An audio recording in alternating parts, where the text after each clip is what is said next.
وأيوب إذ نادى ربه أني مسني الضر وأنت أرحم الراحمين.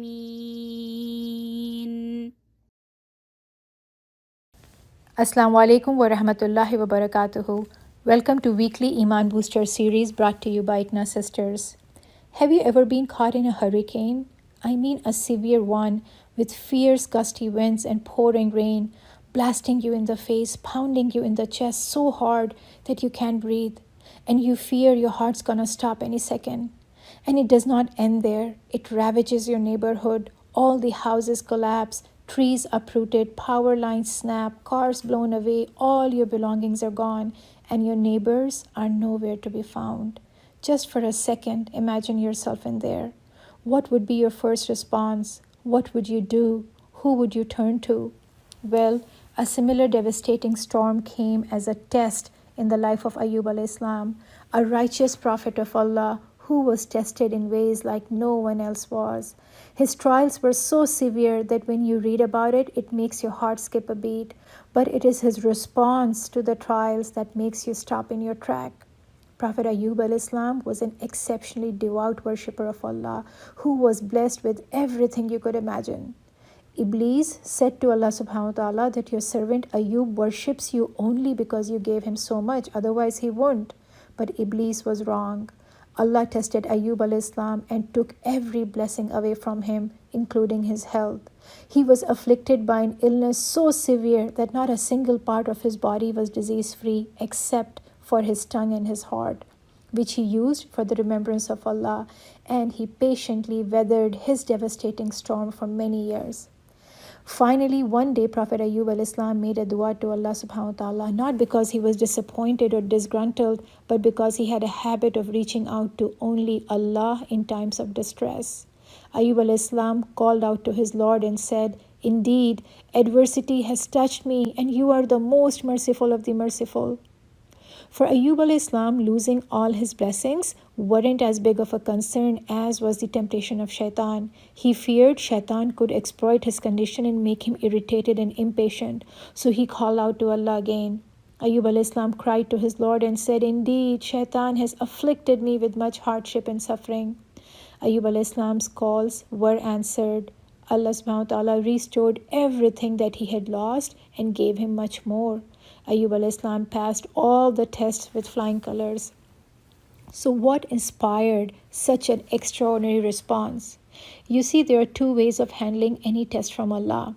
One, you reject the test. You become upset and impatient with Allah, and as a result, you remove yourself away from the mercy of Allah, which means relief is gone and guidance is gone. A person who is angry with Allah, for him is the anger of Allah. On the other hand, if you accept the test as a decree of Allah, you are not only patient but also content with it and believe with conviction that in it is khair for me. Only such a person gets the mercy of Allah. Only such a person gets the help of Allah. Remember, a person who is pleased with Allah, for him is the pleasure of Allah. This is exactly how Ayyub al-Islam responded. He was exceptionally patient.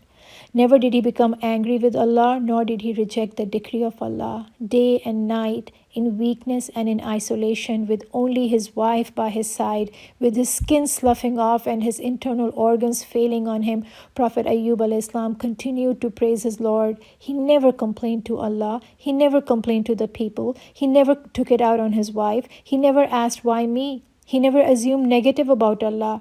His iman never became shaky, and he never lost hope in Allah. In fact, he was extremely thankful that Allah allowed him to enjoy so many blessings for so many years. But even more remarkable was his gratitude for still having Allah in his life. Now that his wealth, health, and family were gone, all the distractions from his life were gone. Nothing stood between him and his Lord. So he spent his entire time in the remembrance of Allah. This is the amazing story of patience of Ayyub al-Islam. So what lessons did we learn from this story? In every situation, we are being tested. Sometimes tests come as an abundance. Sometimes tests come as a loss. Not every day will be the same. A day for you and a day against you. We also learned that Allah tests us to see if our gratitude is there only when we have everything, or is it also there when we have lost everything. Ayyub al-Islam proved that he was grateful to Allah regardless of his state and status. Allah is the real owner of everything we have. If He owns everything, then He has every right to take it back anytime. And if He owns everything, then only He can restore it back anytime. So who should we turn to when we lose everything? Only to the real owner, Allah. Tests are a sign of Allah's love. When Allah loves a people, He tests them. Messenger of Allah sallallahu alaihi wasallam said, the people who are tested the most are prophets, then those who are righteous, and then the next best and the next best. Also, we learned that great reward comes with great trials. The great reward of Ayyub al-Islam's patience was that not only he got all his blessings back, but also much more without measure beyond his imagination. In addition to it, Allah testified to his patience and praised him for it in the Quran.